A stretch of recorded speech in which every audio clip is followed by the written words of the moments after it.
தெய்வத்திற்கே மகிமை, தேவனுக்கே மகிமை, தெய்வத்திற்கே மகிமை. தேடி வந்து மீட்டவரே தினம் உமக்கே மகிமை. என்னை தேடி வந்து மீட்டவரே தினம் உமக்கே மகிமை. ஐயா வாழ்க வாழ்க, நாமம் வாழ்க. ஐயா வாழ்க வாழ்க, நாமம் வாழ்க.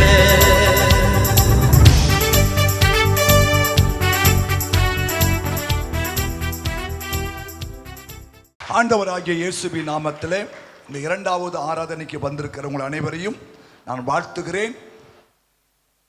நாம் ஒரு விசேஷமான ஒரு பண்டிகை ஆசாரித்துக் கொண்டிருக்கிறோம். யாராவது கேட்டீங்கன்னா இன்னைக்கு எங்களுக்கு பெந்தேகோஸ்தே பண்டிகைன்னு சொல்லணும். என்ன சொல்லணும்? பெந்தேகோஸ்தே பண்டிகை சொன்ன இல்லையா? ஒரு கேக்கு வாங்கி பகுதியோடுக்காரங்க கூட கொடுங்க. என்னம்மா கேக்கோட எங்களுக்கு இன்னைக்கு பெந்தேகோஸ்தே அப்படின்னா என்னம்மா?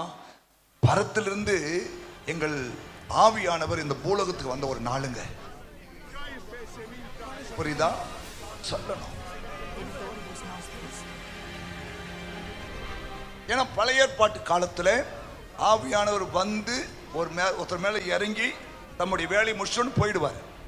ஆனா நம் புதிய காலத்துல நமக்குள்ளவே தங்கிவிட்டார். அதனால நீங்க கடவுள் தேடி எங்கேயும் ஓட வேண்டாம். நீ இருக்கிற இடத்துலயே உன்னை ஒப்பு கொடுத்து ஜெபம் பண்ணினா அங்கேயே தேவன் தன்னை உனக்கு வெளிப்படுத்துவார். ஆமென். இன்றைக்கு பெந்தேகோஸ்தே பண்டிகை இல்லையா? நிறைய பேருக்கு இந்த பெந்தேகோஸ்தே பண்டிகைனா என்னன்னே இன்னும் தெரியாத இருக்க சூழ்நிலையில அதை பத்தி தான் பேசுகிறேன். காலைல சொன்னேன், பெந்தேகோஸ்தே பண்டிகை என்றால் ஒன்று, அது பிதாவின் வாக்கு தத்தம் நிறைவேறின ஒரு நாள். லூக்கா 24ஆம் அதிகாரம் 49வது வசனம் சொல்லுகிறது, என் பிதா வாக்குத்தத்தம் பண்ணினதை இதோ நான் உங்களுக்கு அனுப்புகிறேன். நீங்களோ உன்னதத்திலிருந்து வரும் பலனால், உன்னதத்தில் வரும் பலனால் தரிப்பிக்கப்படும் வரைக்கும் எருசலேம் நகரத்தில் இருங்கள் என்றார். அப்ப பெந்தேகோஸ்தே என்றால் என்ன சொல்லுங்க? பிதாவின் வாக்குத்தத்தம். அப்ப பெந்தேகோஸ்தே என்றால் என்ன? பிதாவின் வாக்குத்தத்தம் நிறைவேறின ஒரு நாள். சொல்லுங்க, பிதாவின் வாக்குத்தத்தம் நிறைவேறின ஒரு நாள். புரியுதா? புரியுதா? அப்போ இந்த அபிஷேகம் என்பது பிதாவின் வாக்குத்தத்தம். அதை நீங்கள் பெற்றுக்கொள்ள வேண்டும். யோவேல் எழுதின புஸ்தகம் 2ஆம் அதிகாரம் 28 அது சொல்லப்பட்ட அந்த வாக்குத்தத்தம் புதிய ஏற்பாட்டிலே அப்போஸ்தலர் 2:17 நிறைவேறினது. காலை இதை சொல்லி இருக்கிறேன். நீங்க போய் காலை செய்தி என்ன பண்ணோம்? கேட்கணும். நம்ம தொடர்ச்சியான செய்தி கொடுக்கிறோம் உங்களுக்கு. புரியுதா? அதனால் நீங்கள் அந்த செய்தி இந்த செய்தி கேட்டால் நீங்கள் இன்னும் கொஞ்சம் பலப்படுவீர்கள். அப்ப பிதாவின் வாக்குத்தத்தம் எப்படி நிறைவேறினது என்பதை குறித்து நான் காலைல பேசியிருக்கிறேன். இரண்டாவது, பெந்தேகோஸ்தே என்றால் என்ன தெரியுமா? வல்லமை. வல்லமை பெற்றுக்கொண்ட நாள். ஆமென் சொல்லுங்க. அல்லது டுனாமிஸ் என்று சொல்லலாம். அல்லது அது பேர் என்ன தெரியுமா? டுனாமிஸ் என்ற வார்த்தை தான் டைனமைட் என்ற வார்த்தை உருவானது. அதுதான் டைனமோ. டைனமோ பார்த்திருக்கீங்களா? டைனமோ பழைய காலத்துல சைக்கிள்ல பின்னாடி ஒன்று வச்சு டயர் ஒன்று சுத்துமே, dynamo. What do you mean dynamo? சக்தியை உருவாக்குவது, கரண்டை உருவாக்குவது. கவனிங்க, இந்த டுனாமிஸ் என்ற வார்த்தை தான் டைனமைட் என்ற வார்த்தை வந்தது. அந்த டைனமைட் என்ற வார்த்தை தான் இந்த டைனமோ என்ற ஒரு காரியத்தை கண்டுபிடிச்சாங்க. அப்ப டைனமோ என்றால் என்ன? தனக்குத்தானே சக்தியை உருவாக்கி கொள்வது.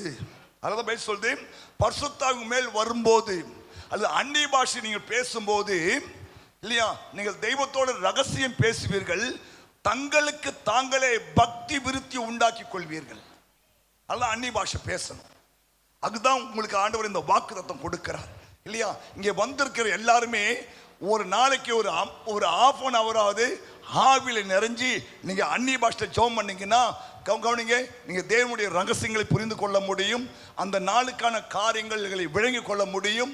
உங்களுக்குள்ள ஒரு ஆவிக்குரிய பலன் உண்டாகும். ஆமென். சத்துருவை எதிர்த்து நிற்பீர்கள், சத்துருவின் திட்டங்களை முறியடிப்பீர்கள், நீங்கள் அன்றைக்கு வெற்றி பெறுவீர்கள். ஆமா, புரியுதா? அதான் ஃபாதர் ஒரு பாட்டு பாடியிருக்காரு, வெற்றி கோடி பிடித்திடுவோம், நாம் வீரநடை நடந்திடுவோம், வெள்ளம் போல சாத்தான் வந்தாலும் ஆவித்தாமே கொடி பிடிப்பார், அஞ்சாத என் மகனே, அஞ்சாத என் மகளே. ஏன்? உனக்குள்ள இருக்க அந்த ஆவியானவர் உனக்கு விரோதமாய் வருகிற பிசாசினுடைய திட்டங்கள் தந்திரங்கள் எல்லாம் அவர் முறியடித்து விடுவார். ஆமென். அதுதான் அந்த வல்லமை கொடுக்கப்பட்டிருக்கிறது. புரியுதுங்களா? வல்லமை கொடுக்கப்பட்டிருக்கிறது. இந்த வல்லமை கொடுக்கப்பட்டிருக்கிறது. நான் காலைல சொன்னேன், அந்த வல்லமைக்கு இன்னொரு பேர் சகரியா 3ஆம் அதிகாரத்தில் சொல்லப்பட்டிருக்கு. இவன் நெருப்பிலிருந்து எடுக்கப்பட்ட கொள்ளி. கவனிங்க, அந்த அந்த அந்த வல்லமைக்கு இன்னொரு பேர் என்ன? கொள்ளி. கொள்ளி பார்த்துட்டு கொள்ளி. வாட் யூ மீன் கொள்ளி? கொள்ளி கட்டை பார்த்துருக்கியா? கிராமத்தில் பார்த்துருப்பீங்க. அடுப்புல இருந்து அப்படியே எரிஞ்சிற கட்டு உருவனா கொள்ளி இல்லையா? ஆமா, எடுத்துக்கொண்டு போய் கூரையில் வச்ச பத்தியும். புரியுதா? அப்ப நீ யாரு? உன் மேல அபிஷேகம் இருந்தா நீ யாரு? இந்த மாதிரி ஒரு கொல்லிக்கட்டை. ஆமா, சாத்தவன் தான் எடுத்து மூஞ்சி வருஷம் எரிஞ்சிருவாங்க. ஆமா, எத்தனை பேரு இந்த அபிஷேகத்துக்கு பிறகு, இந்த நாளுக்கு பிறகு இல்லையா, உங்ககிட்ட சாத்தா வாழாட்டினா கொல்லிக்கட்டை மூஞ்சி வச்சிரு, போ எரிஞ்சு, இயேசு நாமத்தில் எரிஞ்சு போ. ஏன்னா பைபிள் சொல்லுது, நீ நீ நீ நெருப்பிலிருந்து எடுக்கப்பட்ட கொள்ளி அல்லவா. அப்ப வல்லமைக்கு இன்னொரு பேர் என்ன? கொள்ளி. கொள்ளி, அது மறந்துடாத. கொள்ளி. ஸ்தோத்திரம். அது அது அது அது நீங்க தான். ஆமென். ஹல்லேலூயா. சும்மா இல்லைங்க அபிஷேகம். அந்த தெருப்புள்ள, அந்த ஊருக்குள்ள இல்லையா, நீ ஒரு கொல்லிக்கட்டையா சுத்தணும். ஆமா, இயேசுவின் ரத்தம் செய்யும். அவ்வளவு ஃபயரா இருக்கணுங்க. நம்ம இந்த அபிஷேகம் நம்மளை அப்படி ஃபயர் பண்ண தெரியுமா? ஏதோ 2 அந்நிய பாஷை பேச மாத்திரம் இல்லைங்க இல்லையா. அந்த அபிஷேகம் நீங்க போய் அப்போஸ்தலர் நிருபத்தை வாசித்து பாருங்களேன். எருசலேம் நகரமே என்னாச்சா, ஆடு ரோம அரசாங்கமே இல்லையா நடுங்குது. என்ன நடக்குதுன்னே தெரியல. ஜெயில தூக்கி போறாங்க, காலை கோயில பிரசவம் பண்ணுகிறான். பேத தூக்கி ஜெயில போட்டாங்க பாருங்க. ஆவியானவர் இறங்கி எல்லாத்தையும் ரிலீஸ் பண்ணி விட்டாரு. என்ன நடக்குதுன்னே தெரியல. அவன் பைத்தியம் பிடிச்சி அலையிறான். ஆவியானவர் அப்படி இறங்கி வந்துட்டார்னா இல்லையா, எதிரிக்கெல்லாம் பைத்தியம் பிடிச்சிடுங்க. எதிரிங்களுக்கு பைத்தியம் பிடிக்கும் இல்லையா. ஆமா, உன்னை நசுக்குன்னு யோசிக்கிறான் பத்தியா, அவனுக்கு பைத்தியம் பிடிச்சிடும். ஏன்னா உனக்கு விரோதமாய் ஒரு சக்தியும் எழும்பவே முடியாது. ஆமென். நான் காலைல சொன்ன பெந்தெகோஸ்தே என்றால் என்ன? பவர். பவர், வல்லமை, சக்தி, கொள்ளி. ஆமென். அப்ப நீங்க வெளியே போகும் எப்படிதான் போனோம்? நான் சொல்றேன், உன் மேல இருக்கிற அபிஷேகம் மற்ற ஆளு மேல என்ன தீய சக்தி இருந்தாலும் அந்த கொள்ளி எரிக்கணும். ஆமா ஆமா. நீ ஜெபம் பண்ணா உங்க வீட்டுல இருக்கிற சத்துருலாம் அடங்கணும் தெரியுமா? புரியுதா? ஆமாங்க. நீ ஒரு 1/2 மணி நேரம் ஆவில ஜெபம் பண்ணி பாரு இல்லையா, உங்க வேலை செய்யற எல்லா பிரச்சனையும் அடங்கும் பாருங்க. உன்னை பார்த்தாவே அதிகாரிகள் பயப்படுவாங்க.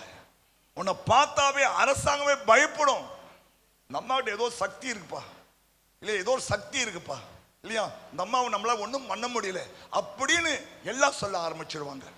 இதுக்கு தான் இந்த ஆவியானவர் பூமிக்கு வந்தார். உங்கள் ஒவ்வொருத்தரையும் வல்லமையான ஒரு கருவியாய் பயன்படுத்தும்படியாக, உங்கள் ஒவ்வொருத்தரையும் ஒரு நல்ல டைனமேட்டா பயன்படுத்தும்படியாக, உங்கள் ஒவ்வொருத்தரையும் நல்ல ஒரு டைனமாவாய் பயன்படுத்தும்படியாக ஆண்டவர் இந்த பூமிக்கு வந்த நாள் தான் இந்த பெந்தெகோஸ்தே நாள். 3வது உங்களுக்கு ஒரு வார்த்தை சொல்றேன். 3வது பெந்தெகோஸ்தே என்றால் இந்த பூலோகத்திலே சபை பிறந்த ஒரு நாள். கைத்தட்டுங்க பார்க்கலாம். வாசிக்கலாமா ஒரு வசனத்தை? அப்போஸ்தலர் 2:47 சபை பிறந்த ஒரு நாள். தேவனை துதித்து ஜனங்கள் எல்லாரிடத்திலும் தயவு பெற்றிருந்தார்கள். ரட்சிக்கப்படுகிறவர்களை கர்த்தர் அனுதினமும் சபையிலே சேர்த்து கொண்டு வந்தார். அப்ப பெந்தெகோஸ்தே என்றால் இந்த பூமியிலே சபை உண்டான ஒரு நாள். ஆமென். பழைய ஏற்பாடு பார்த்தீங்கன்னா ஆசாரிப்பு கூடாரம், அப்புறம் அப்படி வேற ஒரு பேர்லாம் இருக்கும். வானத்தின் வாசல், ஆசரிப்பு கூடாரம், அப்புறம் பரிசுத்த ஸ்தலம், அப்படி இப்படி இருக்கும். ஆனா புதிய ஏற்பாட்டில் மாத்திரம்தான் சபை என்ற ஒரு வார்த்தை பிறந்தது. புரிஞ்சுட்டா? சபை என்றால் என்ன தெரியுமா? சபை என்ன? எக்லீசியா, பிரித்து எடுக்கப்பட்டவர்கள். ஆமென் சொல்லுங்க. அப்போ அந்த சபை என்ற ஒரு வார்த்தை புதிய ஏற்பாட்டிலே கண்டினியூ வந்துனே இருக்கும். பழைய ஏற்பாட்டு காலத்தில் சபை என்ற வார்த்தைங்களுக்கு அவருடைய இடம் இருக்காது. ஆனா புதிய ஏற்பாட்டில் தான் ஆண்டவர் சபை என்ற ஒரு வார்த்தையை கொண்டு வந்தார். ஆமென். அப்போ பெந்தெகோஸ்தே என்றால் சபை இந்த பூலோகத்திலே, இந்த உலகத்திலே, இந்த மண்ணிலே உருவாக்கப்பட்ட ஒரு நாள். சபை ரொம்ப அவசியங்க. எதுவுமே சபையினுடைய அருமையை உணர்ந்திருக்கீங்க. சபையினுடைய அருமை நம்ம புரிஞ்சுக்கணும். ஹல்லேலூயா. சில பேர் சபைக்கு அவ்வளவு தூரம் முக்கியத்துவம் கொடுக்கிறது கிடையாது. ஆனா சபை இல்லையா, தேவனுடைய ஆவியினாலே பிறந்தது ஒரு காரியம். புரியுதா? ஆமா. ஏன் நாங்க சபைக்கு அவ்வளவு பிரயாசம் எடுக்கிறோம்? ஏன் பார்த்து கட்டுறோம்? ஏன் பார்த்து செய்யறோம்னா, இது தேவனாலே இந்த பூலோகத்துக்கு கொடுக்கப்பட்ட ஒரு ஆசீர்வாதம். சபை இல்லைன்னா நீங்க நானும் இல்லை தெரியுமா? ஏதோ ஒரு சபையில் தான் நீங்கள் நான் போய் ரட்சிக்கப்பட்டு இங்க வந்திருக்கிறோம். ஏதோ ஒரு சபையில் தான் தேவன் நம்மளை ரட்சித்தார் இல்லையா? ஏதோ ஒரு சபைக்கு தேவன் நம்மளை கிருபையாய் வழி நடத்தினார். ஏதோ ஒரு சபைக்கு தேவன் நம்மளை கொண்டு போன்றார் இல்லையா? ஸ்தோத்திரம் இல்லையா? ஏதோ ஒரு சபையில் வைத்து தான் கர்த்தர் நம்மளை என்ன பண்றாரு? உருவாக்குகிறார். ஆமா சொல்லுங்களேன் இல்லையா? உங்களை ஆண்டவர் உருவாக்குகிறார். புரியுதா? ஒவ்வொரு வாரம் வரும்போதெல்லாம் கர்த்தர் உங்களை தமக்கு ஏற்ற ஒரு மனவாட்டியாய் அவர் உருவாக்கி கொண்டே இருக்கிறார். அது சபையில் தான் நடக்கிறது. நமக்கு தான் சபை. ஆமென். அதுவும் நடமாடுகிற சபை. ஹல்லேலூயா. ஆமா, நடமாடுகிற ஆலயம், நடமாடுகிற சபை. ஆமென். ஒரு வருஷம் வாசிக்கலாம். யோசுவா 18ஆம் அதிகாரம் 1ஆம் வசனம். இஸ்ரவேல் புத்திரரின் சபை எல்லாம் சீலோவிலே கூடி அங்கே ஆசரிப்பு கூடாரத்தை நிறுத்தினார்கள். தேசம் அவர்கள் வசமாயிற்று. கவனிங்க, ஒரு சபை எங்க இருக்கோ அதை சுற்றி இருக்கிற பகுதிகள் தேவனுக்கு சொந்தமாய் மாறிவிடும். ஆமென் சொல்லுங்க. ஹல்லேலூயா. இப்ப செங்கல்பட்டுல இங்க இந்த சபை இருக்குனால பாருங்க, ஏறக்குறைய இங்கிருந்து உத்திரமேர் வரைக்கும், இங்கிருந்து மதுராந்தகம் வரைக்கும், இங்கிருந்து தாம்பரம் வரைக்கும், இங்கிருந்து கல்பாக்கம் வரைக்கும் பாருங்க இல்லையா, இந்த சபையினுடைய மூலமாய் ஆசீர்வாதம் பெருகுகிறது. ஆமா சொல்லுங்களேன் இல்லையா? நம்ம 4 எல்லையும் பிடிச்சிருக்கிறோம். காரணம் என்ன? இஸ்ரவேல் புத்திரரின் சபையெல்லாம் சீலோவாவிலே கூடி அங்கே ஆசரிப்பு கூடாரத்தை நிறுத்தினார்கள். தேசம் அவர்கள் வசமாயிற்று. அப்ப சபையுடைய நோக்கம் என்ன? தேசத்தை தன் பக்கமாய் இழுப்பது. ஆமென். புரிஞ்சுட்டீங்களா? தேசத்தை தன் பட்சமாய் இழுப்பது, தேசத்தை தன் வசமாய் மாற்றுவது. நீங்க தான் சபை. ஹல்லேலூயா. புரியுதா? நீங்க கூடி வந்தா சபை, இல்லைன்னா நீங்க தனித்தனி சபை. ஆமென் சொல்லுங்க. ஹல்லேலூயா. அப்போ தேசம் அவர்கள் வசமாயிற்று அப்படின்னா என்ன? சொந்தமாயிற்றுன்னு அர்த்தம். புரியுதுங்களா? அப்போ சபை நோக்கம் என்ன? தேசத்தை சபைக்குள் கொண்டு வர வேண்டும். சபையை தேசத்துக்கு கொண்டு போக வேண்டும். ஆமென் சொல்லுங்க. சபை தேசம் சபைக்குள் வரும்போது இந்த சபை அவளை உருவாக்கி மறுபடியும் தேசத்துக்கு அனுப்பிவிடும். புரியுதா உங்களுக்கு? ஆமென் சொல்லுங்க. ஹல்லேலூயா. பாருங்க, நம்ம சர்ச்சில் வேதாகம கல்லூரி நடக்கிறது, ஆவிக்குரிய பெற்றோர் பயிற்சி பராமரிப்பு குழு நடக்கிறது இல்லையா? ஸ்தோத்திரம். இவை என்ன பண்ணுதுன்னா உருவாக்குகிறது. உருவாக்குவது பேர் தான் மென்டர். அப்ப சபை ஒரு மனுஷனை, ஒரு தேசத்தை உருவாக்கும். ஆமென். புரியுதா? அப்போ கவனிங்க, சபை இல்லைன்னா தேசம் பாழாய் போய்விடும். அல்லேலூயா. ஆமா, அதனால தான் நீங்க 1 ராஜாக்கள் புஸ்தகத்துல சாலமோன் ஜெபம் பண்றார் 8ஆம் அதிகாரத்துல, உலகத்துக்கோ சமுதாயத்துக்கோ உங்களுக்கோ கஷ்டம் வரும்போதெல்லாம் நீங்கள் இந்த சபையில வந்து அவரை நோக்கி பார்க்கும்போது உங்கள் பிரச்சனைகள் மாறும், கஷ்டங்கள் மாறும், துன்பங்கள் மாறும், தேசத்தில் சேமம் உண்டாகும், தேசத்தில் மழை பெய்யும், தேசத்தின் பாவங்கள் மன்னிக்கப்படும் என்று 1 ராஜாக்கள் புஸ்தகம் 8ஆம் அதிகாரத்தில் இது போடப்பட்டிருக்கிறது. ஆமென் சொல்லுங்க. சபை அவசியம். சபை நீங்க ஒரு நாள் அஷ்ட பண்ணக்கூடாது, சபைக்கு வராம இருக்கக்கூடாது. உங்க வாழ்க்கையில நீங்க எடுக்கிற பல தீர்மானத்துல ஒரு தீர்மானம் இல்லையா, சபை கூடி வருதலை சிலர் விட்டு விடு போல நான் விடக்கூடாது ஆண்டவரேன்னு நீ ஜெபம் பண்ணணும். அநேகர் இந்த சபை கூடி வருதலை விட்டு விடுகிறார்கள். எல்லா வாரமும் நமக்கு அவசியம். ஏன்னா சபைதான் உங்களை உருவாக்கி கொண்டே இருக்கும், சபைதான் உங்களை ஆசீர்வதிக்கும், சபைதான் உங்களை உயர்த்தும். 118ஆம் சங்கீதம் 26ஆம் வசனம். கர்த்தருடைய நாமத்தினாலே வருகிறவர் ஸ்தோத்திரிக்கப்பட்டவர். கர்த்தருடைய ஆலயத்தில் இருந்தா உங்களை ஆசீர்வதிக்கப்பட முடியும். சபையில இருந்தா உங்களுக்கு ஆசீர்வாதம் வரும். கர்த்தருடைய ஆலயத்தில் இருந்து உங்களை ஆசீர்வதிக்கிறோம். ஆமென். நீங்க தொடர்ச்சியா சபைக்கு வரும்போது இல்லையா, சபையிலிருந்து உங்களை நாங்கள் ஆசீர்வதிக்கும் போது கர்த்தர் அந்த ஆசீர்வாதத்தை உங்க மேல வைப்பார். உங்களுக்கு இருக்கிற வறுமைகள், தரித்திரம், சாபம், வியாதி, பிசாசு கிரிகள், போராட்டங்கள் எல்லாமே விலக ஆரம்பிக்கும். ஹல்லேலூயா. ஆமென் சொல்லுங்க. சபை உங்களை ஆசீர்வதிக்கும். ஆமென் சொல்லுங்க. எத்தனை இந்த சபைக்கு வந்து ஆசீர்வதிக்கப்பட்டு இருக்கீங்க?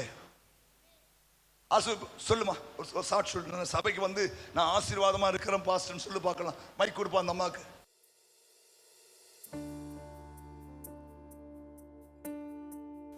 கர்த்தருடைய பரிசுத்த நாமத்துக்கு ஸ்தோத்திரம். நத்தத்தில் பார்த்தீங்கன்னாக்கா ஒரு அக்கா, அவங்க மூலமாக தான் நாங்கள் ரட்சிக்கப்பட்டோம். அதுக்கு அடுத்தது பார்த்தீங்கன்னா எங்கள் குடும்பம் ரொம்ப ரொம்ப மணமுக்கில் கூட குண்டு 1 கிராம் நகை கூட இல்லை அப்படின்னு சொல்லுவாங்க பார்த்தீங்களா, அந்த மாதிரி சூழ்நிலையில் தான் எங்கள் குடும்பம் இருந்துச்சு. ஆனால் அப்பா பார்த்திங்கன்னா ரயில்வேல எல்லாமே பார்த்திங்கன்னா கடன், ஒரே பிரச்சனை, போராட்டம், இப்படி தான் இருந்தது. வியாதி அப்படி தான் இருந்தது. தரித்திரம் ஃபுல்லாக. எங்கள் அம்மா தான் முதல்ல சர்ச்சுக்கு வந்தாங்க. அதுக்கப்புறம் நாங்கள் குடும்பமாக சர்ச்சுக்கு வந்து ஒவ்வொருத்தரும் அப்படி ஞானஸ்நானம் எடுத்து கர்த்தருக்காக சாட்சியாக நிற்கும்படி தேவன் உதவி செய்தார். அதுக்கப்புறம் பார்த்திங்கன்னா எங்கள் அப்பா ரயில்வேல தான் பார்த்திங்கன்னா கிளர்க்காக தான் ஜாயின் பண்ணாங்க ஃபஸ்ட்டு. அதுக்கடுத்து தொடர்ந்து பார்த்திங்கனாக்கா எங்கள் அப்பா டிரைவராக, அந்த ட்ரெயின் ஓட்டுற டிரைவராக வந்து ப்ரமோட் ஆனாங்க. அதுக்கப்புறம் அவங்களோட சம்பளமும் பார்த்திங்கன்னா மாதத்துக்கு அப்போவே 50,000. அப்போது அதுக்கு அடுத்தது பார்த்திங்கன்னா எங்கள் குடும்பம் ரொம்ப, அங்கே இருக்கிற எல்லா வீட்டை காட்டிலும் எங்கள் குடும்பம் தான் ரொம்ப தாழ்த்தப்பட்ட நிலைமையில. வீடு பார்த்திங்கனாக்கா அப்பாவுக்கு குடி, சூதாட்டம் ஆடுவாங்க. அது அவ்வளோ அளவுக்கு பிரச்சனையாக இருந்தது. ஒவ்வொரு வருஷமும் 1 மாதம் லீவ் போட்டுருவாங்க.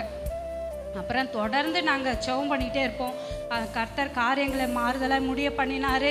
அதுக்கு அடுத்து தொடர்ந்து எல்லா வீட்டை காட்டிலும் எங்கள் வீடு பார்த்திங்கனாக்கா ரொம்ப குடிசை வீடு தான். தாழ்ந்து குனிஞ்சு தான் போனோம். தண்ணி எல்லாமே வெளியில் தான் எடுக்கணும். ரெஸ்ட் ரூம் போகிறது கூட நாங்கள் வெளியில் தான் போனோம். ரொம்ப கஷ்டப்பட்ட சூழ்நிலையில் தான். அதுக்கு அடுத்து படிப்படியாக தேவன் உயர்த்தினார். நானும் பார்த்திங்கன்னா அந்த இடத்துலையே எனக்கெல்லாம் கல்யாணம் ஆகுமா அப்படிலாம் சொல்லி யோசிச்சது உண்டு. ஏன்னா அப்படிப்பட்ட சாப்பாட்டுக்கே நாங்கள் கஷ்டப்படுவோம். ஒவ்வொரு நாளும் ரேஷன் அரிசி சாப்பாடு தான் சாப்பிடுவோம். ரட்சிக்கப்பட்டதுக்கு அப்புறமா ஆண்டவர் எங்களோடு எங்கள் குடும்பத்தில் வந்ததுக்கப்புறமா நாங்கள் படிப்படியாக ஆசீர்வதிக்கப்பட்டோம். குடும்பமாக ஊழியம் செய்யணும் அப்படின்னு சொல்லி ஒரு வாஞ்சை வந்தது. கேர்சல் லீடராக மாறணும். அதுக்கு அடுத்து எனக்கு திருமணம் ஆகும்படி தேவன் உதவி செய்தார். இன்றைக்கு பார்த்திங்கனாக்கா அந்த இடத்துலையே ஏரியா பாஸ்டர் அம்மாவாக தேவன் உயர்த்தி வைத்திருக்கிறாரு. 2 பெண் பிள்ளைகளை கொடுத்து, பெண் பிள்ளைகள் பிஎஸ்சி நர்சிங் படிக்கிறாங்க. அந்த இடத்துல சாட்சியாக தேவன் நிறுத்திருக்கிறார். அதற்காக தேவன் கவர்மெண்ட் டீச்சர் வேற கை தட்டுங்களேன். கவர்மெண்ட் டீச்சரா திருப்பூர் ஸ்கூல்ல கவர்மெண்ட் டீச்சரா ஒர்க் பண்றேன். நல்ல வீடு கட்டியிருக்காங்க, நல்ல வீடு கட்டியிருக்காங்க. அவ்வளோ கஷ்டம். நான்லாம் ஆரம்பத்தில் அந்த வீட்டுக்குள்ள போறதுக்கே கஷ்டமா இருக்கும். அல்லேலூயா. இன்னைக்கு பாத்தீங்கன்னா தேவ கிருபையினால நீங்க அந்த குடும்பம் ஒரு ஆசீர்வாதத்துக்குள்ள இருக்குது. ஊழியம் செய்யறாங்க இல்லையா? ஸ்தோத்திரம். ஏன் இதெல்லாம் சொல்றேன்னா, இவங்க மாத்திரம் சபைக்கு வரலன்னா இல்லையா, தோத்திரம் எங்க போய் என்ன இருக்குமோ தெரியல. அப்போ ஒரு சபை இருந்தனால்தான் இவங்க ரட்சிக்கப்பட்டாங்க, மனம் திரும்பினாங்க, இயேசு ஏற்றுக்கொண்டாங்க, சபைக்கு வர ஆரம்பிச்சாங்க. சபையிலிருந்து நாங்கள் வார வாரம் இவங்களுக்கு ஆசீர்வாதத்தை கூறுவோம். அந்த ஆசீர்வாதத்தை தேவன் கேட்டு இந்த குடும்பத்தை ஆசீர்வதித்து இன்னைக்கு அந்த அந்த பகுதியில நிலைநிறுத்தி வைத்திருக்கிறார். காரணம் சபை. கை தட்டுங்க பார்க்கலாம். இங்க நிறைய பேர் அப்படி இருக்கீங்க. இந்த சபைக்கு வந்ததுனால தேவன் ஆசீர்வாதத்தை பெற்றுக் கொண்டிருக்கீங்க, தேவனுடைய நன்மையை பெற்றுக் கொண்டிருக்கீங்க இல்லையா? தேவனுடைய கிருபையை பெற்றுக் கொண்டிருக்கீங்க. ஆமென் சொல்லுங்களேன். ஹல்லேலூயா. அப்போ இந்த சபை பிறந்த ஒரு நாள் தான் இந்த பெந்தேகோஸ்தே நாள். இந்த பெந்தேகோஸ்தே நாள் இல்லைன்னா இந்த பூலோகத்துல சபையே கிடையாது. ஆனா கர்த்தருடைய அனாதி தீர்மானத்தின்படி அந்த பெந்தேகோஸ்தே நாளிலே அவர் சபையை பூமியில உண்டாக்கினார். அந்த வசனம் சொல்லுகிறது 47:2-47, அவர்கள் எல்லாரும் ஒருமனப்பட்டவர்களாய் தேவ ஆலயத்திலே, தேவனுடைய ஆலயத்திலே அனுதினமும் தரித்திருந்து, சபையிலே தரித்திருந்து, வீடுகள் தோறும் அப்பம் பிட்டு மகிழ்ச்சியோடும், மகிழ்ச்சி எப்படி இருந்தாங்களா? சபைதான் மகிழ்ச்சியை கொடுக்கக்கூடியது. ஆமென் சொல்லுங்க. கொஞ்சம் சிரிங்க, மகிழ்ச்சியா இருங்க. கொஞ்சம் சிரி சிறிய அட சரி, சந்தோஷமா இருக்கு, மகிழ்ச்சியா இருக்கு. சபையில் மட்டும் யாரும் துக்கமா இருக்காதீங்க. உங்க துக்கத்தை சந்தோஷமா மாற்றுவதே சபைதான். ஆமென் சொல்லுங்க. அவங்க மகிழ்ச்சியோடும் கபடம் இல்லாத இதயம், எப்படி இருந்தாங்களா? கபடம் இல்லாத ஒரு இருதயம். போஜனம் பண்ணி சபை அவங்களை அப்படி மாற்றுகிறது. சபைதான் ஒரு மனுஷனை கபடம் இல்லாதவனாய் மாற்றுகிறது. அப்புறம் போஜனம் பண்ணி தேவனை துதித்து ஜனங்கள் எல்லாரிடத்திலும் தயவு பெற்றிருந்தார்கள். ரட்சிக்கப்படுகிறவர்களை ஆண்டவர் சபையிலே சேர்த்து கொண்டு வந்தார். கைத்தட்டுங்க பார்க்கலாம், நல்ல கைத்தட்டுங்க பார்க்கலாம். அப்போ சபை இந்த உலகத்திலே, பூலோகத்திலே பிறந்த ஒரு நாள் தான் இந்த பெந்தேகோஸ்தே. இரண்டாவது கவனிங்க, சபை வாசிக்கலாம், இன்னொரு வசனத்தை வாசிக்கலாம். சங்கீதம் 65:4, உம்முடைய பிரகாரங்களில் வாசமாய் இருக்கும்படி நீர் தெரிந்து கொண்டு சேர்த்துக் கொள்கிறவன் பாக்கியவான். உம்முடைய பரிசுத்த ஆலயமாகிய உமது வீட்டின் நன்மையால் திருப்தியாவும். ஆமென். திருப்திப்படுத்தக்கூடியது சபை. புரியுதா? எத்தனை பேர் திருப்தி இல்லாத ஒரு வாழ்க்கை? என்ன பாஸ்டர் ஒரு வாழ்க்கை, பேசாம செத்துலாமான்னு தோணுது பாஸ்டர். நீ சாக வேண்டாம், சபைக்கு தொடர்ச்சியா வா, கர்த்தர் மாற்றுவார். நம்புறீங்க? ஆமாங்க. சாக போன எத்தனை பேரை கர்த்தர் நீங்க வாழ வைத்துக் கொண்டிருக்கிறார். சாக போன எத்தனை பேர் இயேசு நீங்க வாழ வைத்துக் கொண்டிருக்கிறார். காரணம் சபை. ஏன்னா சபையில் தான் தேவன் இருக்கிறாராம். யாத்திராகமம் சொல்றாரு, நான் அவர்களை அங்கே சந்திப்பேன். யாத்திராகமம் 29:42-43 சொல்லுகிறது, உன்னுடனே பேசும்படி நான் உங்களை சந்திக்கும் இடமாய் இருக்கிறேன். உங்களோடு பேசுகிறார் ஆண்டவர். ஒண்ணு, சபை எதுக்கு தெரியுமா? தேவன் மனுஷனோடு பேசுவார். ஹலோ பிரதர்ஸ் சிஸ்டர், கர்த்தர் உங்களோடு பேசுவார். கீழ்ப்படிஞ்சிருங்க. ஆமென். இரண்டாவது, நான் உங்களை சந்திக்கும் இடமாய் இருக்கிறேன். மூன்று, ஆசரிப்பு கூடாரத்தினுடைய வாசலாகிய கர்த்தருடைய சந்நிதியிலே பலி செலுத்துகிற ஒரு இடம். ஒன்று, கர்த்தர் உங்களோடு பேசுவார். ரெண்டு, உங்களை சந்திப்பார். மூன்று, பலி செலுத்த வேண்டிய ஒரு இடம் இது. ஆமா, அதாங்க சபை. ரோட்ல போய் பலி செலுத்த முடியாது. இங்குதான் நம்முடைய ஸ்தோத்திர பலிகளை செலுத்த முடியும். உதடுகளின் கனிகளாகிய ஸ்தோத்திர பலியை தெய்வத்துக்கு கொடுக்க முடியும் இல்லையா? போன வாரம் ஆண்டவர் உங்களுக்கு நன்மை செஞ்சாரா? போன வாரம் ஏதோ நன்மை செஞ்சாரா? என்னமா செஞ்சாரு சொல்லுமா? ஓ, சென்னை டு செங்கல்பட்டு டிரான்ஸ்ஃபர். கை தட்டுங்களேன். எந்த ஸ்டேஷனு? எஸ்பி ஆபீஸா? தோத்திரம். தேங்க்ஸ் உட்காருமா. சென்னைக்கு இந்த வயசுல சென்னைக்கு போயிருந்தாங்க. இப்போ எஸ்பி ஆபீஸுக்கு அவங்க டிரான்ஸ்ஃபர் வந்திருக்காங்க. நன்மை தானே? எத்தனை நாள் ஆண்டவரே எனக்கு ஒரு நன்மை கிடைக்காதா, எசப்பா ஒரு நன்மை செய்யேன்னு கேட்டிருப்பாங்க இல்லையா? சோத்திரம். ஆண்டவர் இந்த வயசான காலத்துல பக்கத்திலே வேலை செய்யற கிருபை கொடுத்துரு. கை தட்டுங்களேன். இதாங்க சபை செய்யற காரியம். சபை செய்யற காரியம் அதுதான். அப்போ சபைக்கு வரும்போது தாங்க ஒரு நன்மை நடக்கும். ஆமா சொல்லுங்க. அவர் நம்மோடு பேசுவார். சர்ச்சை வரும்போதெல்லாம் கர்த்தர் எங்கூட பேசுவார் பாஸ்டர். அப்படி யாருக்காவது அனுபவம் உண்டா? ஒவ்வொரு வாரமும் கர்த்தர் தெளிவான திருஷ்டாங்கமா எங்க பேசுவார்னு. ஆமா, புரியுதா? ஆமா, கவனிங்க. தெய்வம் மனுஷனோடு பேசுகிற ஒரு இடம் தாங்க சபை. வேற எங்கேயும் தெய்வம் மனுஷனோடு பேச மாட்டார். வேற எந்த மதத்திலையும் தெய்வம் மனுஷனோடு பேசினதாக சரித்திரம் இல்லை. ஆனா பைபிளை மாத்திரம்தான் இல்லையா தெய்வம் மனுஷனோடு பேசுவார். அதுதான் சபை. ஆமென். மூன்றாவதாக சபை ஏன் ஸ்தாபிக்கப்பட்டுச்சுன்னா பைபிள் சொல்லுகிறது, பாதாளத்தின் வாசல்களை நீங்கள் மேற்கொள்வீர்கள். மத்தேயு 16:18 சொல்லுகிறது, இந்த கல்லின் மேல் என் சபையை கட்டுவேன், என் சபையை கட்டுவேன், பாதாளத்தின் வாசல்கள் அதை மேற்கொள்வதில்லை. பாதாளத்தின் வாசல் யார் தெரியுமா? பிசாசு. பாதாளத்தின் வாசல்கள் சபையை ஒரு நாள் என்ன பண்ண முடியாது, மேற்கொள்ளவே முடியாது. அதான் சபைக்கு இருக்கிற பெரிய அதிகாரம். கைத்தட்டுங்க பார்க்கலாம். சபைக்கு பெரிய அதிகாரம் தெரியுமா? பாதாளத்தின் வாசல் சபையை மேற்கொள்ளவே முடியாது. ஆமென். ஏன்னா கவனிங்க, அவ்வளோ பெரிய கிருபை பெற்ற சபை. ஏன்னா சபை இயேசு கிறிஸ்துவின் சரீரம், இயேசு கிறிஸ்துவின் சங்கம். புரியுதா? அதனால இந்த சபையை பாதாளத்தின் வாசல் மேற்கொள்ள முடியாது. புரியுதா? ஏன்னா சபை தேவனாலே ஸ்தாபிக்கப்பட்டது. அதனால பாதாளத்தின் வாசல் எவ்வளவு முயற்சி எடுத்தாலும் உங்களை என்னை மேற்கொள்ளவே முடியாது. கைத்தட்டுங்க பார்க்கலாம். ஹலோ பிரதர்ஸ், பெரிய பாக்கியம் நமக்கு. எவ்வளவு பேர் இந்த பாதாளம் விழுங்கி விடுகிறது, பாதாளத்தின் வாசல் மேற்கொண்டு விடுகிறது. ஆனா சபையை மேற்கொள்ள முடியாது. நீ சபைக்குள்ள வந்துட்டினா, ரட்சிக்கப்பட்டு மனம் திரும்பி நீ சபைக்குள்ள வந்துட்டினா, பாதாளத்தின் வாசல் இல்லையா உன்னை மேற்கொள்ளவே முடியாது. ஆமென். ஹல்லேலூயா. அதுக்குதான் இந்த பெந்தேகோஸ்தே நாள்ல கர்த்தர் தன் சபையை ஸ்தாபித்தார். ஆமென் சொல்லுங்க. ஆமா, இன்னைக்கு நம்ம இந்திய உலகம் எங்கிலும் இல்லையா கோடிக்கணக்கான சபைகள் உருவாக்கப்பட்டு இருக்கிறது. நம்ம இந்தியாவில் மாத்திரம் இல்லையா கவனிங்க, ஒரு நாளைக்கு மாத்திரம் 150 சபை உருவாக்கப்படுகிறதாம். ஒரு மாசத்துல 7500 சபைகள் உருவாக்கப்படுகிறதாம். கைத்தட்டுங்களேன். ஏன்?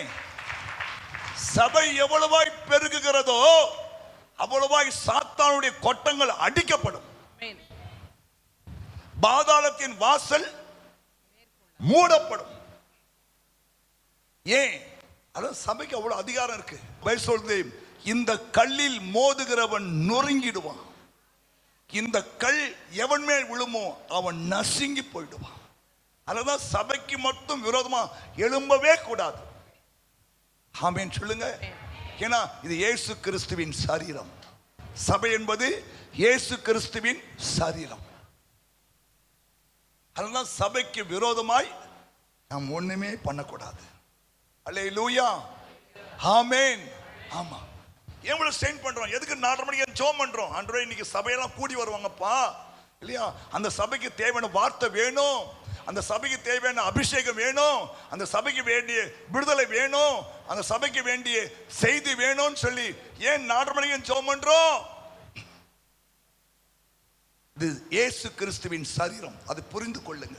தேவன் உலாவி வரும்போது அவர் இருதயம் சந்தோஷப்படணும். ஆமென் சொல்லுங்க. ஹல்லேலூயா. என்ன சொன்னாரு போன வாரம்?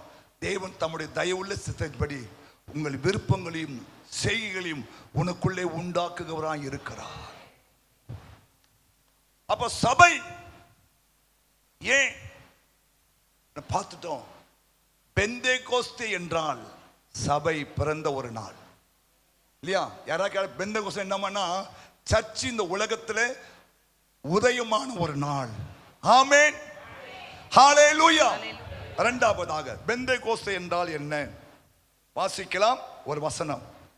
அப்போஸ்தலர் 2ஆம் அதிகாரம் 37வது வசனம். இதை அவர்கள் கேட்டபொழுது இருதயத்திலே குத்தப்பட்டவர்களாகி பேதுருவையும் மற்ற அப்போஸ்தலரையும் பார்த்து, சகோதரரே, நாங்கள் என்ன செய்ய வேண்டும் என்றார்கள். பெந்தேகோஸ்தே என்றால் ஆண்டவர் மனுஷனுக்குள்ள உணர்வை கொடுத்த ஒரு நாள். புரியுதா உங்களுக்கு? 17 நாட்டு மக்கள் அங்க இருக்கிறாங்க.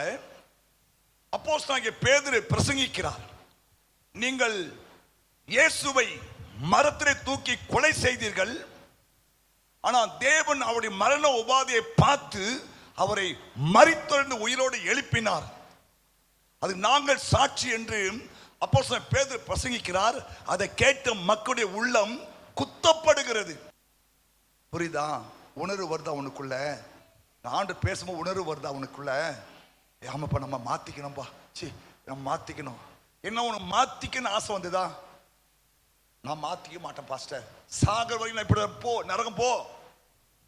நீ உன்னை மாத்திக்கலனா கர்த்தர் உன்னோடு பேசுவதை ஸ்டாப் பண்ணிடுவார். பெந்தேகோஸ்தே என்னன்னு தெரியுமா? தேவன் அவங்களுக்குள்ள ஒரு உணர்வை உண்டாக்கினார். ஏன்னா பேசுற, நீங்கள் கொலை செய்த இயேசு, நீங்கள் கொலை செய்த இயேசுவை தேவன் உயிரோடு எழுப்பினார். அது நாங்கள் சாட்சி. அப்போ இயேசுவை கொலை செஞ்சவன், கல்லில் அடிச்சவனா, ஐயோ தப்பட்டுமேனு இல்லையா உணர்றான். பார்த்தீங்களா? அதாங்க மனம் திரும்புதல். அதான் மனம் திரும்புதல். பாவத்தை குறித்து, நீதியை குறித்து, நியாய தீர்ப்பு குறித்து தேவனோடு பேசும்போது உன் இருதயம் குத்தப்பட்டு மனம் தரும். ஆமென், ஆமென். திரும்புறீங்களா? மறுபடியும் அந்த தப்பை செய்யாம இருக்கீங்களா? நாளைக்கே செஞ்சிடணும். ஒரு தீர்மானம் எடுத்துட்டீங்க, அதை சாகர வரைக்கும் செய்யக்கூடாது. புரியுதா? அதாங்க மனம் திரும்புறது. ஆண்டு உன்னோடு பேசினாரு, உன் இருதயத்தில் குத்தினாரு. நம்ம தப்பு பண்ணிட்டோம், இனி செய்யக்கூடாது. அவனோட மனசு நோக பண்ணக்கூடாது இல்லையா? அவருடைய இருதயம் கஷ்டப்படக்கூடாது. நான் அந்த தப்பு பண்ணா அவருடைய இருதயம் ரொம்ப கஷ்டப்படுது. நான் தப்பு பண்ணா அவர் அழுகிறார். ஆமென். முன்ன வந்த பாஸ்டர் குருஸ் மாசாமணி சிக்கா இருக்கும்போது இயேசு அவரை தேடி ஹாஸ்பிட்டல் போனாராம். கவனிங்க, அவருடைய நிலைமை பார்த்து இயேசு அழுதாராம். அவருடைய கண்ணில் அப்படியே கலங்கிருந்தான். இவர் கேட்டாராம், ஏன்பா நீங்க அழுகுறீங்க? நான் தான் அழுகுறேன், நீங்க ஏன் ஆண்டவரேன்னு. இல்லை, நீ இப்படிப்பட்ட பாடு வழியாய் கடந்து போக வேண்டும் என்று தெய்வ திட்டம் இருக்குது, அதை நான் ஒன்றும் பண்ண முடியலையேன்னு நான் கவலைப்படுறேன். சில சமயம் நாம் கடந்து போகிற பாதை ஒன்று இருக்கு, அந்த பாதைகள்லாம் நம்ம போய் கொண்டிருக்கிறோம். அதான் பாட்டு பாருங்க இல்லையா? லக்கை நோக்கி போய் கொண்டே இருக்கிறோம். அப்பா நியமித்த இந்த பாதையில உனக்கு ஒரு பாதை நியமிச்சார் ஆண்டவர். அதில் தான் நீ ஓடணும். ஏன், எதுக்கு, நான் என்ன பாவம் பண்ணேன், நான் அதெல்லாம் நோ. உனக்கு தேவன் அந்த பாதையை நியமிச்சிருக்கிறார். நான் என்ன பாவம் பண்ணேன், no question, no answer. No, உங்களுக்கு கொஸ்டினுக்கு ஆனால் நோ ஆன்சர். ஏன் நோ ஆன்சர்? இல்லையா? கர்த்தர் கொடுத்தார், கர்த்தர் எடுத்தார். கர்த்தர் நாமத்துக்கு ஸ்தோத்திரம். யோபு தன் வாயினாலே பாவம் செய்யவில்லை. அவர் புரிஞ்சிட்டான். உங்க வாழ்க்கையில் நடக்கிற எல்லாவற்றுக்காக நீ தேவனை ஸ்தோத்திரம் பண்ணுங்க. புரிஞ்சிட்டீங்களா? புரிஞ்சிட்டீங்களா?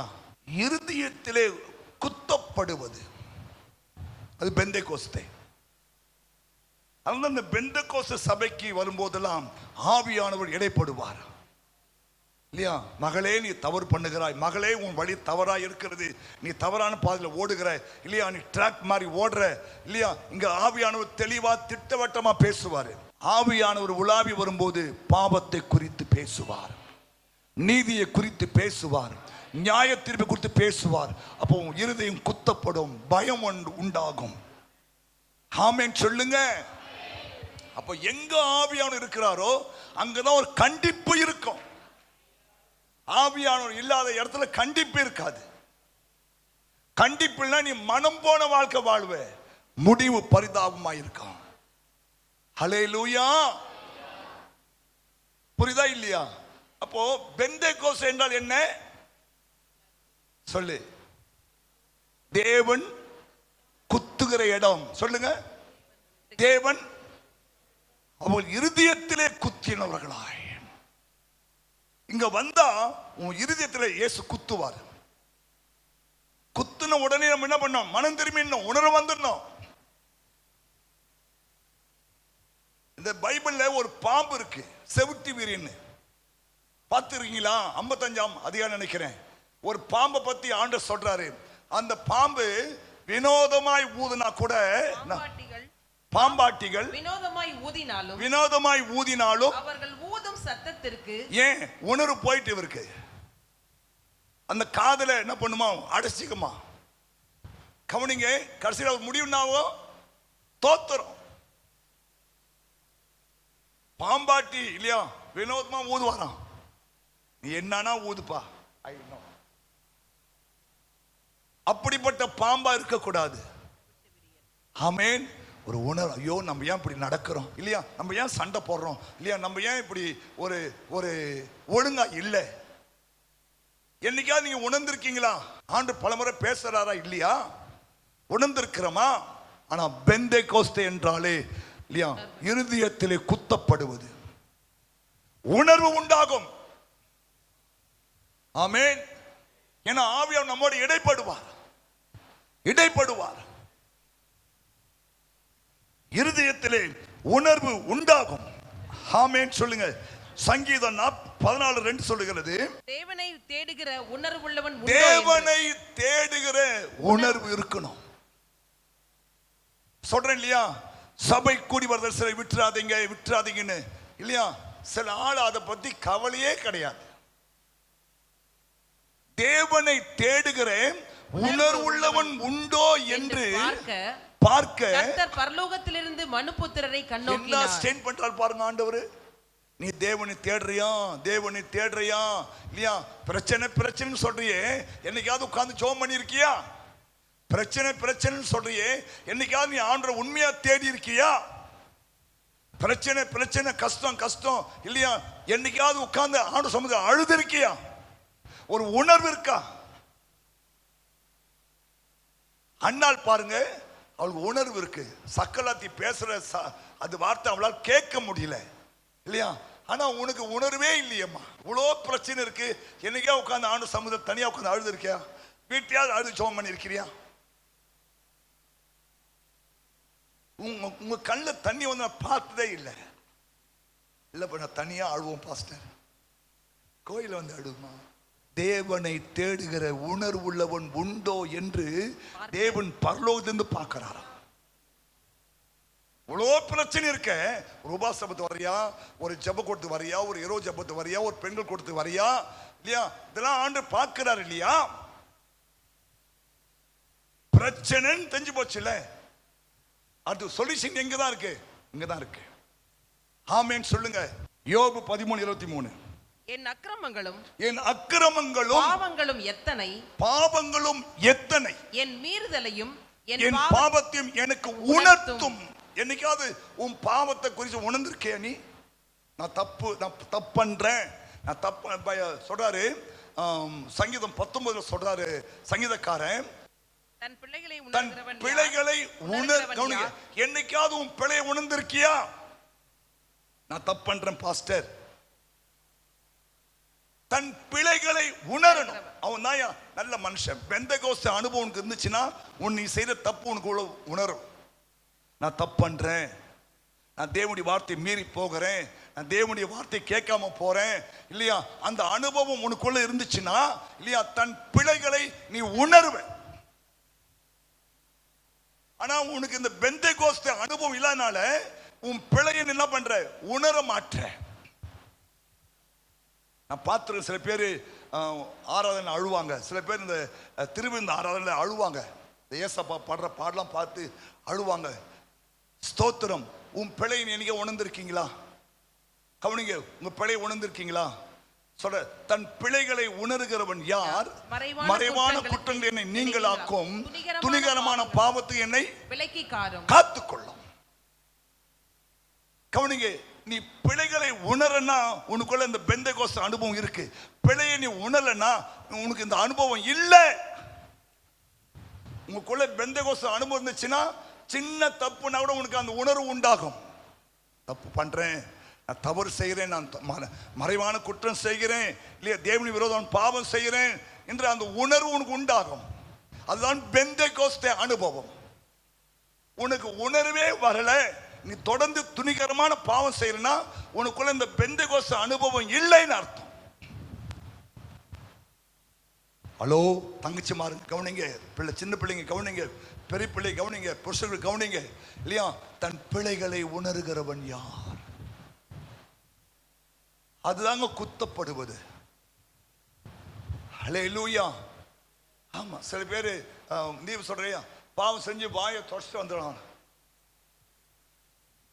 ரொம்ப அழகான வார்த்தை சொல்றாரு நீதிமொழிகள்ல, நீதிமொழி 30ல, அவள் தின்று தன் வாயை துடைத்து, அவள் தின்று தன் வாயை துடைத்து நான் ஒரு பாவமும் செய்யவில்லை என்பாள். இப்படிப்பட்ட ஆட்கள் இன்னைக்கு இருக்கிறாங்க உலகத்துல. இவங்களாம் பெந்தெகோஸ்தே அனுபவமே இல்லாதவர்கள். எந்த பாவம் அவங்களுக்கு பெரிய பாவமா தோணாது. ஆனா பெந்தெகோஸ்தே அனுபவம் உள்ளவர்கள் சின்ன தப்பு பண்ணிட்டாலும், சின்ன பொய் சொல்லிட்டாலும், சின்ன ஒரு பிழை பண்ணிட்டாலும் அவங்க மனசு படன்னு அடிச்சுக்கும். அவங்க அவங்க பிழை உணர்றாங்கன்னு அர்த்தம். உணர்றீங்களா? இல்லை பசங்க அப்போ உனக்கு அந்த அனுபவம் இல்லைன்னு அர்த்தம். இன்னைக்கு அந்த அனுபவத்தை பெற்றுக்கோ. ஏன்னா இது உனக்கு நல்லது.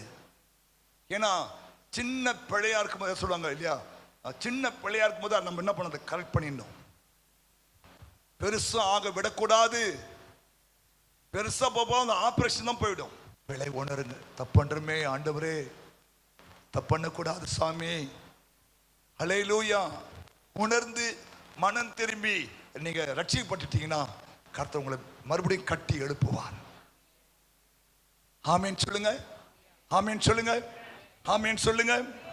அப்போஸ்தலர் 1:8 சொல்லுது, நம்மை சாட்சியாய் மாற்றுவதே இந்த பெந்தெகோஸ்து அனுபவம் தான். பரிசுத்த ஆவி உங்களிடத்தில் வரும்போது நீங்கள் பலன் அடைந்து எருசலேமிலும் யூதேயா முழுவதிலும் சமாரியாவிலும் பூமியின் கடைசி பரியந்தமும் நம்மளை சாட்சியாய் நிறுத்துவதே இந்த பெந்தெகோஸ்து அனுபவம் தான். இல்ல என்னைக்கோ நம்முடைய சாட்சி கெட்டு போயிருக்கும் இல்லையா, உங்களுடைய வாலிபம் இல்லையா மிஸ் ஆயிட்டு இருக்கும், உங்க குடும்பம் உடைஞ்சு போயிருக்கும்.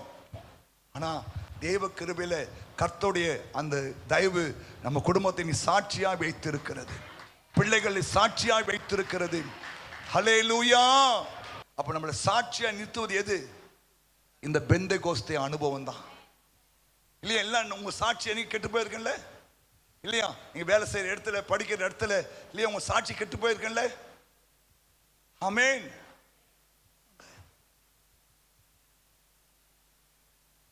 சாட்சி கெட்டு போயிருக்கும். ஆனா உங்களை வலுவாதபடிக்கு, இடராதபடிக்கு இந்த பெந்தெகோஸ்து அனுபவம் தான் உன்னை காத்துக்கொண்டு உன்னை இந்த நாள் வரைக்கும் தெய்வத்துக்கு முன்பாக இல்லையா, சபைக்கு முன்பாக நீங்கள் சாட்சியாய் நிற்க தேவன் உதவி செய்து. நல்ல கையத்தை தேவனை மையப்படுத்துங்க.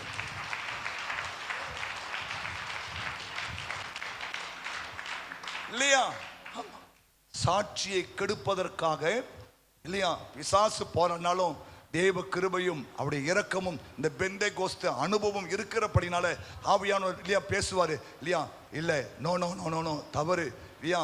ஆமா, பிறர் மனைவியை தொடுவதே பாவம் அப்படின்னு 6ஆம் அதிகாரம் சொல்றாரு. அடுத்த மனைவியை தொடுவதோ அடுத்தவனுடைய புருஷனை தொடுவதோ பாவம் என்று வேதம் சொல்லுகிறது. அப்போ இந்த வசனம் பட்சம் பக்குன்னு பயம் வருதா? தேவனுடைய வசனம் வருதா? இந்த பெந்தெகோஸ்து அனுபவம் நம்மோட இடைப்படுதா? நம்முடைய சாட்சியை காத்துக்கொள்ள அது உதவியா இருக்கிறது. ஆமா, இன்னைக்கு அதனால நான் நீதிமொழி புக்கை மட்டும் படிச்சு தான் மற்ற புக்கை படிப்பேன். அதில் தான் ஒவ்வொரு நாளும் கர்த்தர் நம்மோடு தெளிவா பேசுவார். அன்னைக்கு நீ இடற போறன்னு தெரிஞ்சவன் டக்குன்னு நம்ம வார்த்தையில கொடுப்பார் ஆண்டவர். என்ன சொல்ல வரேன் தெரியுமா? இந்த பெந்தெகோஸ்து அனுபவம் என்ன தெரியுமா? நம்மளை சாட்சியா நிறுத்துவது. அல்லேலூயா, ஆமென். இந்த நாள் வரைக்கும் நம்முடைய குடும்பம், நம்முடைய பிள்ளைகள், கணவர், மனைவி எல்லாமே ஒரு சாட்சியா இருக்கிறாங்கன்னா அது காரணம் இந்த பெந்தெகோஸ்தே அனுபவம் அல்லது இந்த பெந்தெகோஸ்தே அபிஷேகம், ஆவியானுடைய அணுக்கரகம். அவதான் நம்மளோட நம்ம தப்பு செய்யாத, ஓடாத, போகாத இல்லையா, அங்க பார்க்காத, இங்க பார்க்காத இல்லையா, தோற்றம் அந்த தெருவழியா போகாத, இந்த தெருவழியா போகாத இல்லையா, இப்படி போகாத, அப்படி போகாத இல்லையா, அப்படிலாம் நம்மளை ரெடி பண்ணி கரெக்ட் பண்ணி சரியான பொசிஷனை கொண்டு போகிறோம் நம்ம ஆண்டவர். ஆமென். அப்ப உங்களுக்கு 3 காரியம் சொல்லு. 1, சபை உண்டான நாள் தான் பெந்தெகோஸ்தே நாள். 2வது, குத்தப்படுவது அல்லது நமக்கு ஒரு உணர்வை உண்டாக்குவது இந்த பெந்தெகோஸ்தே அனுபவம். 3வது, நம்மை சாட்சியாய் நிறுத்துவது இந்த பெந்தெகோஸ்தே அனுபவம். நம்மளாம் எழுந்து நிற்கலாமா? பிதாவே, உம்முடைய குமாரன் இயேசுவின் நாமத்தில் நோக்கி வருகிறோம். அன்றைக்கு மேல் வீட்டு அறையில கூடியிருந்த அந்த மக்கள் மேலெல்லாம் உம்முடைய வல்லமை அபிஷேகம் பிரிந்திருக்கிற நாவுகளைப் போல ஒரு பலத்த காற்று வீசினது. ஆவியானவர் ஒவ்வொருத்தர் மேலும் வந்து இறங்கினார் என்று பார்க்கிறோமே. நீ மாறாத தெய்வம் அப்பா. இந்த 2வது ஆராதனைக்கு வந்திருக்கிற ஒவ்வொருத்தர் மேலேயும் அந்த ஆவியானுடைய அபிஷேகம், அந்த வல்லமை, அந்த வல்லமை, அந்த வல்லமை இயேசுவின் நாமத்தில், அந்த வல்லமை, அந்த வல்லமை, அந்த அக்கினி, அந்த வல்லமை இயேசுவின் நாமத்தில் ஒவ்வொருத்தர் மேலும் கடந்து வர வேண்டும் என்று ஜெபிக்கிறோம் சுவாமி. இந்த சபைக்கு வருகிற ஒவ்வொருத்தரும் அந்த பெந்தெகோஸ்தே அனுபவத்துக்குள்ள நடக்க தேவானி உதவி செய்யுங்க ஆண்டவரே. ஆண்டவரே நீ உதவி செய்யுங்க ஆண்டவரே. அப்பா ஸ்தோத்திரம். ஒரு உணர்வு உள்ளவர்களாய் மாற்றும் ஆண்டவரே, சாட்சி உள்ளவர்களாய் மாற்றும் ஆண்டவரே.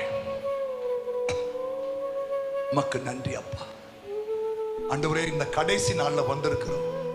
மாமிசமான யாவர் மேலும் என் ஆவியை ஊற்றுவேன்னு சொன்னீங்கப்பா. எங்க திருசபைக்கு வருகிற எல்லார் மேலையும் ஆவி ஊற்றப்படணும்பா. வாலிபர்கள், வாலிப பெண்கள், யூத், மூப்பர்கள், ஊழியர்கள், ஊழியக்காரிகள் எல்லார் மேலையும் ஆவியை ஊற்றுவேன்னு சொன்னீங்களே. உடைய வார்த்தைப்படியே செய்யுங்க. இது பிதாவின் வாக்குத்தத்தம் ஆண்டவரே. எங்களுக்கு இந்த வாக்குத்தத்தம் நிறைவேற உதவி செய்யும். வந்த ஒவ்வொருத்தரையும் நீ அப்படி நடத்துங்க ஆண்டவரே. ஆவியின் நிறைவை பெறட்ட ஆண்டவரே. அபிஷேகத்தை இழந்தவர்கள் மறுபடியும் தங்களை புதுப்பித்துக் கொள்ள உதவி செய்வார். மணிக்கணக்காய் ஆண்டவர் சமூகத்தில் ஆவிலை நிறைஞ்சி அந்நிய பாஷை பேசி தேவ தரிசனங்களை, தேவ திட்டங்களை பெற்றுக்கொள்ள கிருபை தரும்படியா நான் ஜெபிக்கிறப்பா. அந்த ஒவ்வொரு மக்களையும் நீ ஆசீர்வதியும். தொடர்ந்து பரிசுத்த ஆவியானவர் இவர்களை தொடர்ந்து நடத்துங்க ஆண்டவரே. ஆண்டவரே அப்பா, எங்களால் முடிஞ்சதை செஞ்சிருக்கப்பா. எங்களால் முடிந்ததை நாங்கள் சொல்லி இருக்கிறோம் சுவாமி. இன்னும் வேதத்தின் ரகசியங்கள்லாம் அந்த பிள்ளைக்கு சொல்லிக் கொடுத்து இவர்கள் ஒரு நல்ல பெந்தெகோஸ்தே அனுபவத்தில் இவர்கள் வளர, இவர்கள் ஜீவிக்க கர்த்தர் உதவி செய்யுங்க ஆண்டவரே. பெரிய காரியங்களை செய்யும். இயேசு கிறிஸ்து மூலம் ஜெபிக்கிறோம் பிதாவே. என் ஆத்துமாவே கர்த்தரை ஸ்தோத்திரி.